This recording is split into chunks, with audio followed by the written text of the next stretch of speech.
إن الحمد لله نحمده ونستعينه ونستغفره ونعوذ بالله تعالى من شرور أنفسنا ومن سيئات أعمالنا. من يهده الله فلا مضل له ومن يضلل فلا هادي له، وأشهد أن لا إله إلا الله وحده لا شريك له، وأشهد أن محمدًا عبد الله ورسوله. اللهم صل على محمد وآله وصحبه وسلم. يا أيها الذين آمنوا اتقوا الله حق تقاته ولا تموتن إلا وأنتم مسلمون. يا أيها الناس اتقوا ربكم الذي خلقكم من نفس واحدة وخلق منها زوجها وبث منهما رجالا كثيرا ونساء، واتقوا الله الذي تساءلون به والأرحام إن الله كان عليكم رقيبا.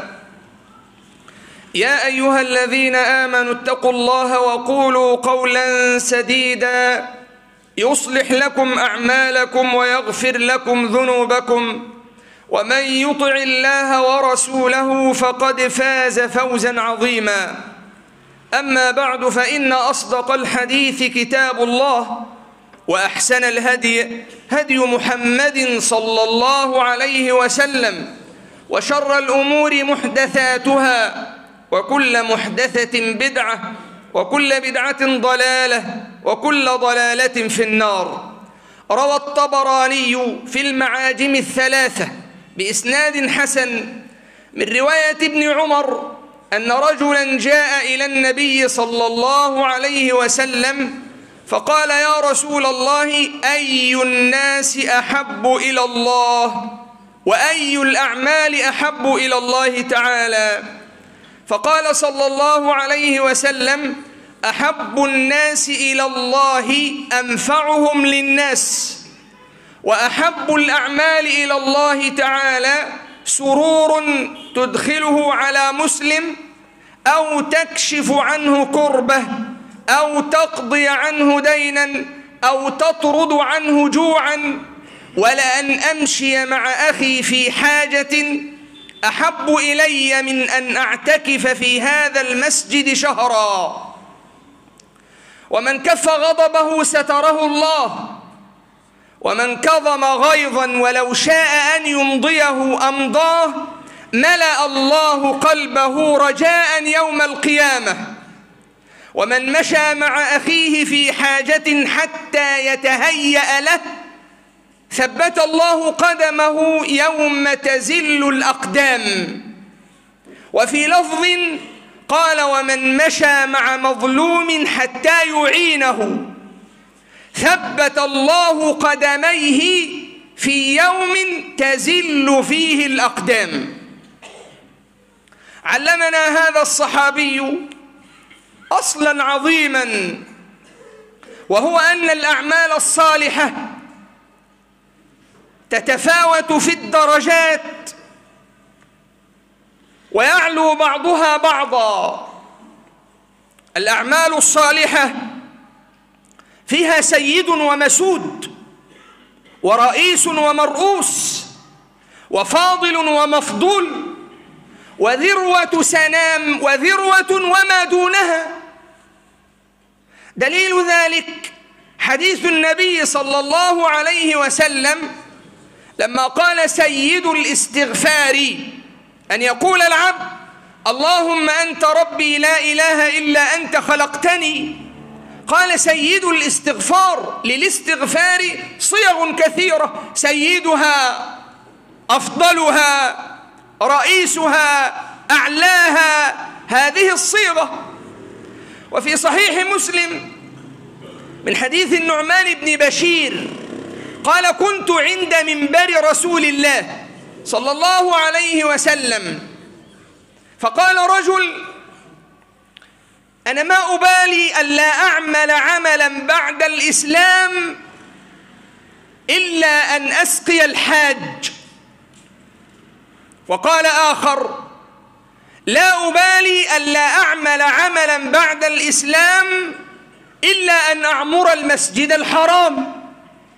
وقال آخر: الجهاد في سبيل الله أفضل مما قلتم. فزجرهم عمر وقال: لا ترفعوا أصواتكم عند منبر رسول الله، وكان ذلك في يوم جمعة. قال: فإذا صليت الجمعة دخلت فاستفتيته فيما اختصمتم فيه. قال: فلما استفتيته نزل قول الله تعالى: أجعلتم سقاية الحاج وعمارة المسجد الحرام كمن آمن بالله واليوم الآخر وجاهد في سبيل الله. الجهاد في سبيل الله أفضل، فبه يحفظ الإسلام، وبه تتسع رقعة الدولة الإسلامية، وبه ينصر. الجهاد أفضل، فالأعمال الصالحة فيها فاضل ومفضول.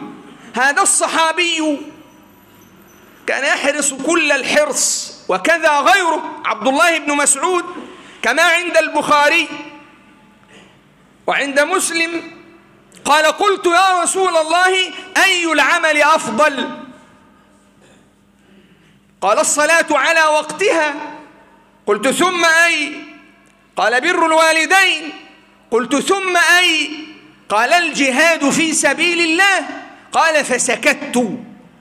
عبد الله بن مسعود قال: فسكت عنه ولو استزدته لزادني.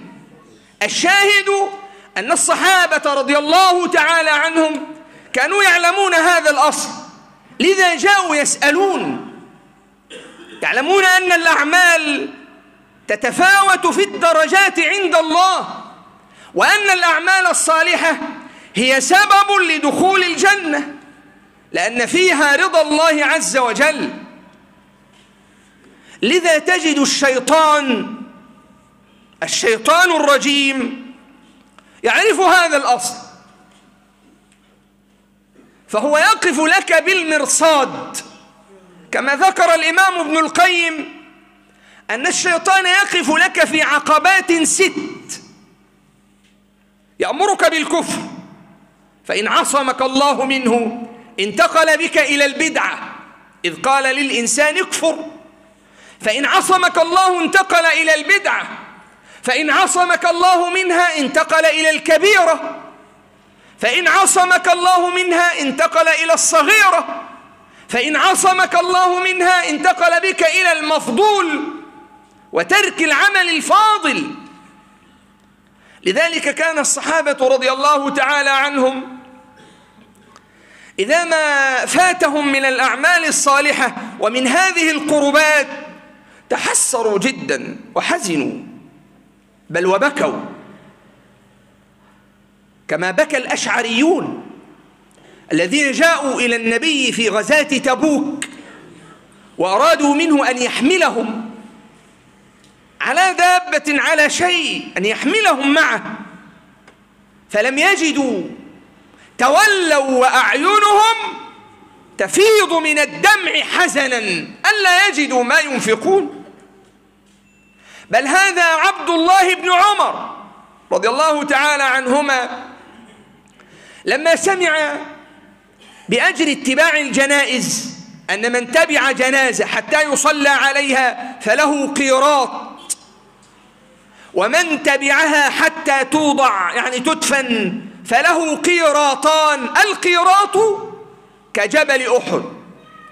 حزن ابن عمر وقال: لقد فرطنا في قراريط كثيرة. هذا أصل عظيم جدا. الأعمال الصالحة يعلو بعضها بعضا وتتفاوت في الدرجات، ألا وإن من أعظمها وأولاها بالتقديم قضاء حوائج المسلمين وتفريج كرباتهم وإنظار معسرهم وإرشاد ضالهم، وأن تقدم لهم النفع الديني والنفع الدنيوي، وأن تدفع عنهم الضر وما يضرهم في دينهم وفي دنياهم. من أولى هذه الأعمال وأفضلها قضاء حوائج المسلمين. قال الرجل: يا رسول الله، أي الأعمال أحب إلى الله وأي الناس أحب إلى الله؟ قال: أحب الناس إلى الله أنفعهم للناس. واليوم ترى أنانية وترى ذاتية وترى حب للذات فقط، ولا يبالي الرجل بجاره، لا الذي تحته ولا الذي فوقه، لا يبالي، وإنما صار فقط لزوجته ولأبنائه فقط، ولا يمد يد العون لأحد قط. ما قيمة هذا؟ أحب الناس إلى الله أنفعهم للناس. ثم قال: وأحب الأعمال إلى الله، قال: سرور تدخله على مسلم، أو تكشف عنه كربة، أو تقضي له دينا، أو تطرد عنه جوعا. وهذا واقع خاصة في هذه الأيام، وقد ضيق على الناس وصرنا في غلاء لا يطاق. فماذا يكون منك تجاه إخوانك من أبناء الإسلام إذا كنا نعتب، إذا كنا نتأفف من الأثرة ومن الظلم ومن حب الذات ومن ترك الغير؟ فأين أنت في مثل هذا؟ تخرج كوامن النفس. إذا ما كان الناس في قلة من العيش وفي عوز وفي حاجة، ظهرت كوامن النفس، إما أن يكمن فيها شح وبخل وأنانية وحب للذات ولا مبالاة، أو أن يكون الإنسان كريما خيرا نافعا يشعر بحاجات الناس، يفرح لفرحهم ويتألم لآلامهم.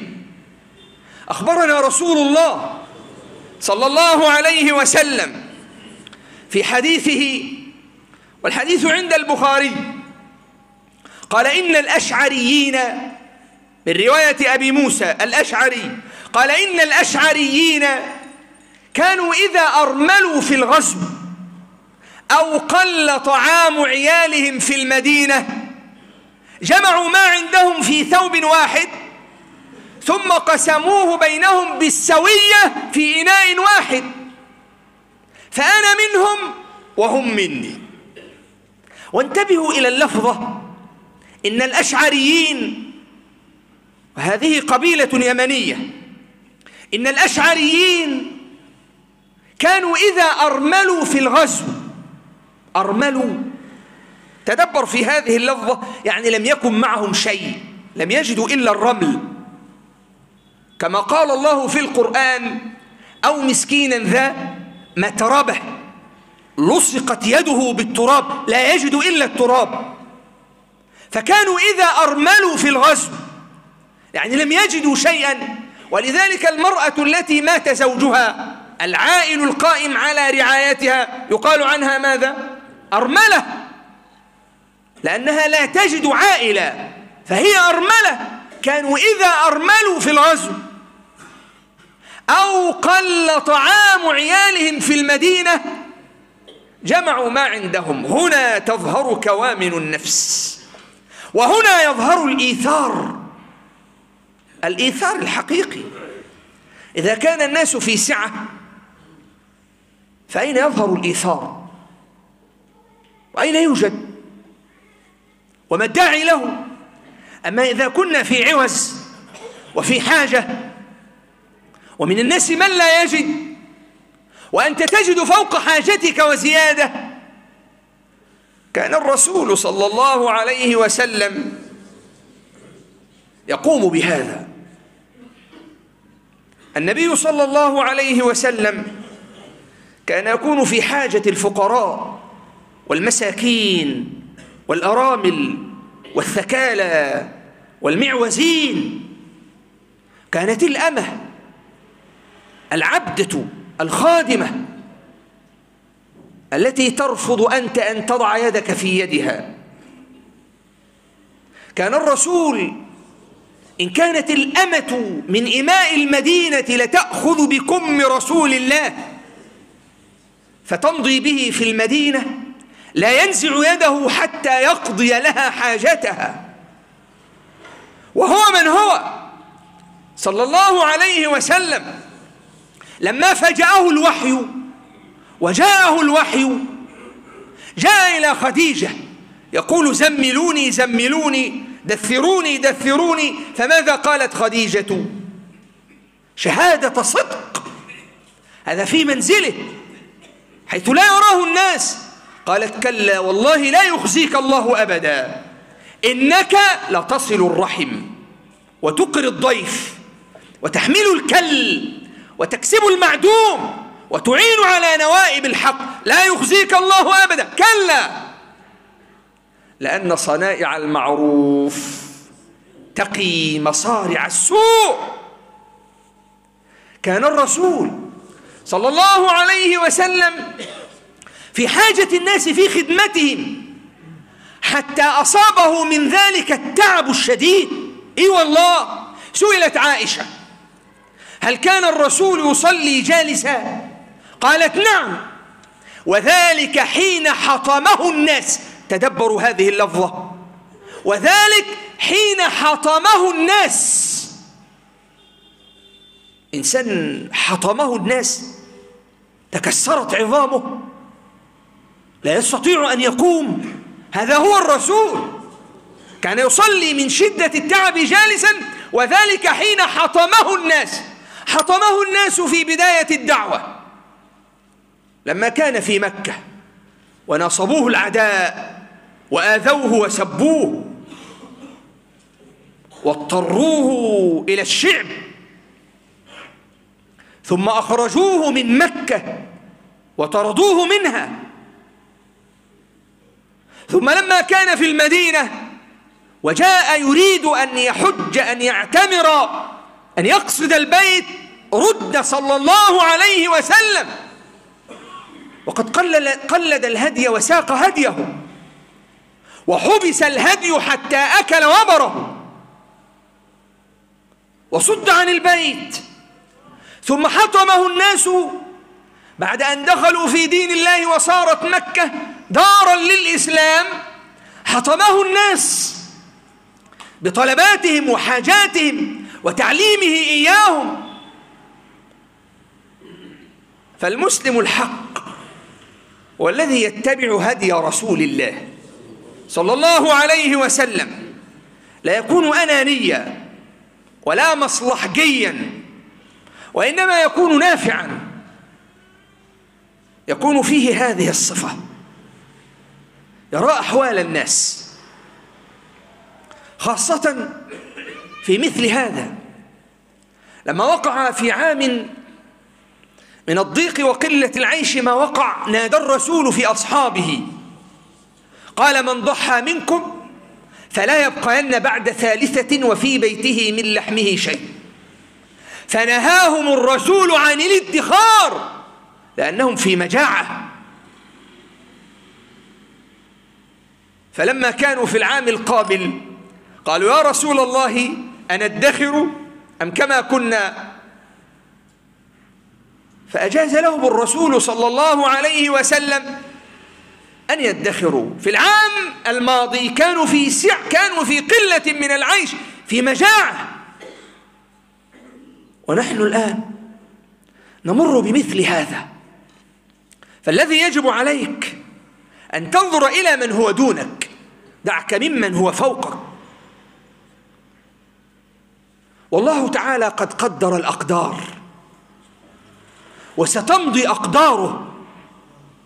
قدر الغنى لفلان، قدر الصحة لفلان، قدر المال لفلان، قدر الأولاد لفلان، وما قدره الله سيمضي. فإن رضيت مضى ولك الأجر، وإن لم يرضى الأبعد مضى وعليه الوزر. لا تنظر إلى من هو فوق.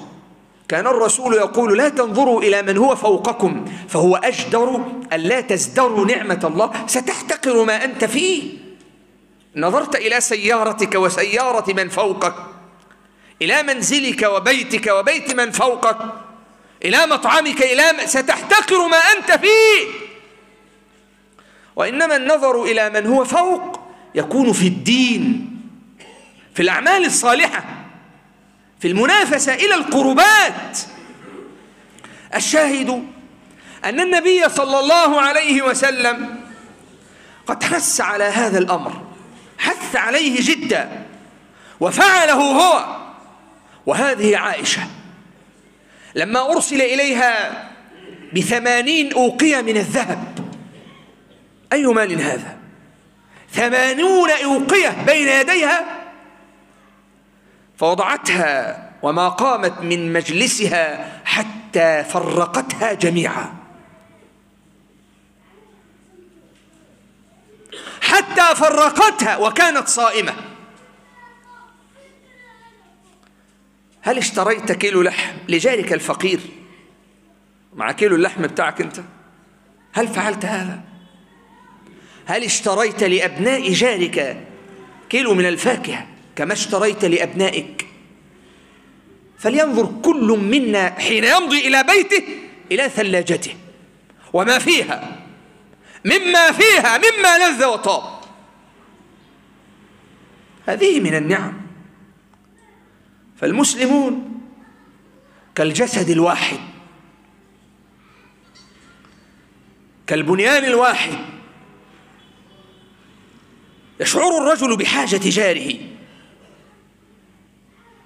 لما كان جابر بن عبد الله يمضي ومعه قد اشترى بدرهم أو بدينار لحما، اشترى به لحما، فرآه عمر، فلما راه قال: ما هذا؟ قال: يا أمير المؤمنين، هذا لأخواتي. جابر بن عبد الله له 9 من البنات تركهم أبوه وهو وحيد وترك عليه دينا. الشاهد هذا لأخواتي، قرمنا بطننا، يعني تعبنا، عاوزين من نفسنا ناكل لحم. قال عمر: أما يحب أحدكم أن يطوي بطنه لجاره لابن عمه؟ أين أنتم من هذه الآية؟ أذهبتم طيباتكم في حياتكم الدنيا واستمتعتم بها. يقول هذا لمن؟ للذي اشترى بدينار لحم. أما نحن فماذا نقول؟ كم عندنا من الثياب ومن اللبس، من الملابس؟ كم عندنا من المطاعم والمشارب؟ فالذي يجد، من كان له ظهر فليعد به على من لا ظهر له، ومن كان له مال فليعد به على من لا مال له. وقد أمرنا ربنا في القرآن بالإحسان عامة، وأخبرنا أنه يحب المحسنين، وبالإحسان إلى الناس خاصة، وقولوا للناس حسنا. والإحسان نوعان كما قال أهل العلم: إحسان في عبادة الله، وهذا بالإخلاص والاتباع. إحسان في العبادة أن تعبد الله كأنك تراه، فإن لم تكن تراه فإنه يراك. وإحسان إلى المخلوق، إلى الخالق وإلى المخلوق. فمن حقق هذين أحسن في عبادته وأحسن إلى عباد الله وإلى خلقه كان محسنا، والله يحب المحسنين. هذا عمر بن الخطاب رضي الله تعالى عنه، وهو من هو؟ أمير المؤمنين عمر. يحكي لنا طلحة، وهذا الأثر في سير أعلام النبلاء، ذكره الذهبي وغيره من أصحاب السير، أن طلحة بن عبيد الله قال: أبصرت عمر يدخل بيت عجوز ليلا. قال: فلما كان الصباح دخلت وقلت: والله لأبحثن. فإذا بعجوز عمياء قعداء مقعدة شلاء، فإذا بعجوز هذا يكفي، فكيف وهي عمياء؟ هذا كاف جدا. وهي مقعدة، فسألها: من هذا الذي يأتيك ليلا؟ قالت: هو رجل يتعاهدني منذ زمن، يقضي لي حاجتي ويقم لي منزلي ويحمل القذارة عني ولا أعلمه. قال طلحة: فقلت: ثكلتك أمك يا طلحة، عثرات عمر تتبع. تبحث مع من؟ خلف من؟ هذا عمر رضي الله تعالى، وهو أمير المؤمنين. كانت بطنه تقرقر لما وقعت المجاعة، ولا يأكل إلا الزيت، ويشعر بحاجة الناس، يتعسس ليلا، يمضي في الشوارع ليلا ليسمع الجياع، ليسمع بكاء الأطفال، وهو خائف جدا. والقصة المشهورة أنه سمع بكاء أطفال فنادى على أمهم وقد وضعت قدرا لا شيء فيه تعللهم حتى يناموا، فلما علم أن القدر ليس فيه شيء وأنهم إنما يبكون من الجوع، أقبل على بيت المال وأخذ كيسا كبيرا وضع فيه من الدقيق ومن الزيت ومن الطعام، ونادى على خادمه وقال: احمل على ظهري. قال: أحمله عنك؟ قال: لا، إنك لا تحمل عني وزري، لن تحمل عني وزري يوم القيامة، احمل على ظهري. فما كان من عمر إلا أن حمل الدقيق وحمل الطعام وبقي عند الأولاد يوقظ لهم النار وأنضج لهم الطعام، وما مضى إلا وهم يضحكون كما راهم من قبل يبكون. هذا حال أصحاب النبي، حال أصحاب النبي صلى الله عليه وسلم. فالمسلم تظهر كوامن نفسه وتظهر حقيقة ما فيها من الشح أو البخل أو من الإيثار والكرم والشعور بالآخرين. ألا وإن الله تعالى قد أقر للناس حاجات، لأن الله تعالى يجدهم أهلا لها، يقرهم فيها ما داموا لها، فإذا ما تبرموا عن الخلق وابتعدوا عنهم صرف الله عنهم ذلك. أسأل الله تعالى أن يعلمنا ما ينفعنا، وأن ينفعنا بما علمنا، وأن يغفر لنا وأن يرحمنا. أقول ما تسمعون ويغفر الله لي ولكم.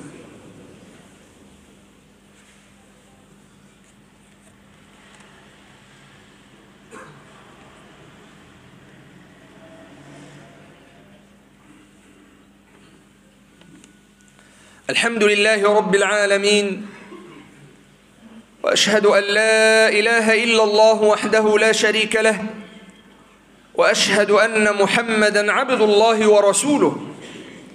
اللهم صل على محمد وعلى آل محمد كما صليت على إبراهيم وعلى آل إبراهيم، وبارك على محمد وعلى آل محمد كما باركت على إبراهيم وعلى آل إبراهيم في العالمين إنك حميد مجيد. روى الطبراني بإسناد حسن عن عبد الله بن عمر رضي الله تعالى عنهما قال: قال رسول الله صلى الله عليه وسلم: إن لله عند أقوام نعما أقرها عندهم ما كانوا في حوائج المسلمين ما لم يملوهم، فإذا ملوهم نقلها الله إلى غيرهم. يعني نقل الله عنهم هذه النعم، نعمة المال، نعمة الجاه، نعمة السلطان، نعمة العزوة، كل هذه نعم، نعمة الصحة، نعمة العلم. وعن عبد الله بن عمر قال: قال رسول الله صلى الله عليه وسلم: إن لله أقواما اختصهم الله بالنعم لمنافع العباد يقرهم فيها ما بذلوها، فإذا منعوها نزعها منهم فخولها إلى غيرهم. وعن عبد الله بن عباس رضي الله تعالى عنهما قال: قال رسول الله صلى الله عليه وسلم: ما من عبد أنعم الله عليه نعمة فأسبغها عليه ثم جعل من حوائج الناس إليه. ما من عبد أنعم الله عليه نعمة فأسبغها عليه ثم جعل من حوائج الناس إليه فتبرم، أغلق بابه دونهم، استدار بظهره عنهم، فتبرم فقد عرض تلك النعمة للزوال. رواه الطبراني. وعن زيد بن ثابت رضي الله تعالى عنه قال: قال رسول الله صلى الله عليه وسلم: لا يزال الله في حاجة العبد ما دام في حاجة أخيه. لا يزال الله في حاجة العبد ما دام في حاجة أخيه. وفي صحيح مسلم من رواية أبي هريرة قال: قال رسول الله صلى الله عليه وسلم: من نفس عن مؤمن كربة من كرب الدنيا نفس الله عنه كربة من كرب يوم القيامة. والكرب هي الشدة، شدة دين، شدة عوز. من نفس عن مؤمن كربة من كرب الدنيا نفس الله عنه كربة من كرب يوم القيامة. ومن يسر على معسر يسر الله عليه في الدنيا والآخرة. ومن ستر مسلما ستره الله في الدنيا والآخرة. والله في عون العبد ما كان العبد في عون أخيه. ومن سلك طريقا يلتمس فيه علما سهل الله له به طريقا إلى الجنة. وما جلس قوم في بيت من بيوت الله يتلون كتاب الله ويتدارسونه بينهم إلا نزلت عليهم السكينة وغشيتهم الرحمة وحفتهم الملائكة وذكرهم الله في من عنده. ومن بطأ به عمله لم يسرع به نسبه. عملك لا نسبك، عملك هو الذي ينفعك، وما قدمته هو الذي ينفعك وهو الذي يبقى. فما نلبسه وما نأكله يبلى. الباقي حقيقة والمدخر حقيقة للشدائد هو ماذا؟ هو العمل الصالح. لما ذبحت الشاة في بيت الرسول فعاد وقد فرقتها عائشة ولم يبق إلا الكتف. قال: ماذا بقي عائشة؟ قال: فنيت كلها لم يبق إلا كتفها. قال الرسول: بل بقيت كلها ولم يفن إلا كتفها. الذي نأكله والذي يفنى. فصحح لها الرسول صلى الله عليه وسلم أن الصدقة هي التي تبقى، وأن الصدقة تكون لك ظلا ستكون في ظل صدقتك يوم القيامة. حينها يتمنى الإنسان ولا ينفع التمني. لو كان أكثر من الصدقة وأكثر من الإحسان. عباد الله، إن الله تعالى خبأ رضاه في طاعته وخبأ سخطه في معصيته. وأحب الأعمال إلى الله كما أخبر الرسول سرور تدخله على مسلم.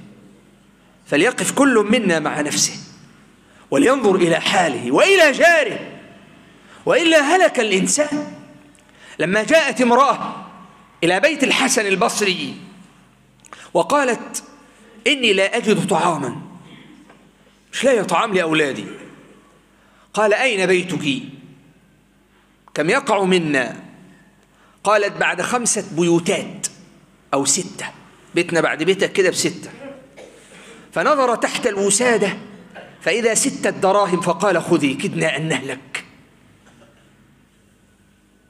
كدنا أن نهلك، لأنه لم يشعر بها، فيقول لها: كدنا أن نهلك، أبيت عندي هذه الدراهم وأنت في هذا الجوع. لما دخل رسول الله صلى الله عليه وسلم المدينة لم يكن فيها ماء يستعذب أبدا إلا ما كان من بئر رومة، ماؤها لا يطاق، وكانت بها الحمى، أوبأ الأرض كانت هذه المدينة، لكن طابت لما وطئها الرسول ودعا لها صلى الله عليه وسلم. الشاهد: قال الرسول: من يشتري بئر رومة وله مثلها في الجنة؟ فقام عثمان بن عفان، وكانت لرجل يهودي، وكان يبيع الماء ويشد به على المسلمين، فاشتراها.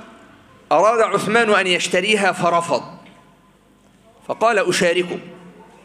فاشترى عثمان نصفها وقال: لي يوم ولك يوم. فكان المسلمون يأتون في يوم عثمان يأخذون ما يكفي لحاجتهم حتى يأتي اليوم الذي بعد، ثم إنه اشتراها بعد فصارت له، وقد تصدق في غزاة تبوك بما تصدق، حتى قال الرسول: ما ضر عثمان ما فعل بعد اليوم، والله الذي رفع السماء إن هذا الذي أحدثكم عنه لا يكون للمسلمين فقط، وإنما لغير المسلمين من النصارى واليهود وغيرهم، فإذا ما كانوا في جوع ومسغبة وعوز تعطيه وتنفق عليه ولك الأجر.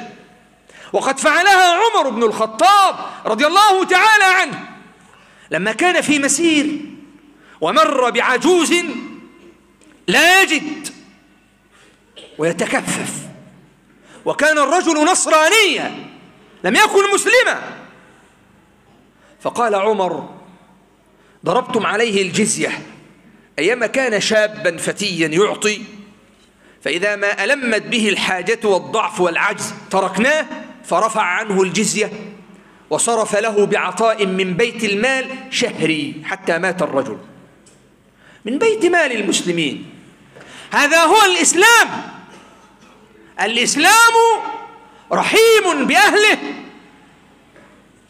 وبمن كان تحته. هذا هو الإسلام الذي يدعوك إلى أن تتفاعل مع الناس، فتزور المرضى، تعودهم، وتتبع الجنائز، وتدعو للناس، وتتألم لآلامهم، كمثل الذي وقع لإخواننا في سوريا أو في تركيا ممن وقعوا وماتوا تحت الزلازل وتحت الهدم، نحسبهم شهداء كما قال الرسول صلى الله عليه وسلم. الأمر يحتاج منك إلى أن تقف مع نفسك وقفة، وأن تبسط مما في يدك لإخوانك، مما تملك من مال أو جاه أو سلطان أو علم، مما يعود على المسلمين بالنفع. فإن لم تجد ولن تستطيع أن تسع الناس بأموالك، فسع الناس بأخلاقك، لا أقل من أن تبش وتهش في وجه المسلمين، وأن تعفو عن ظالمهم، وأن تصافحهم. اسأل الله تعالى أن يأخذ بأيدينا إليه أخذ الكرام عليه، وأن يرفع مقته وغضبه عنا. اللهم اغفر لنا ذنوبنا وإسرافنا في أمرنا، اللهم اغفر لنا ذنوبنا وإسرافنا في أمرنا، ثبت أقدامنا اللهم ثبت أقدامنا ووحد صف المسلمين واجمع كلمة المسلمين وارفع راية المسلمين. اللهم ارفع راية المسلمين. اللهم اشف مرضانا وارحم موتانا. اللهم اشف مرضانا وارحم موتانا واحفظ بلادنا وبلاد المسلمين. اللهم إنا نسألك الأمن والإيمان، نسألك السلامة والإسلام، نسألك من خير ما سألك منه عبدك ونبيك محمد، ونعوذ بك من شر ما عاذ منه عبدك ونبيك محمد صلى الله عليه وسلم.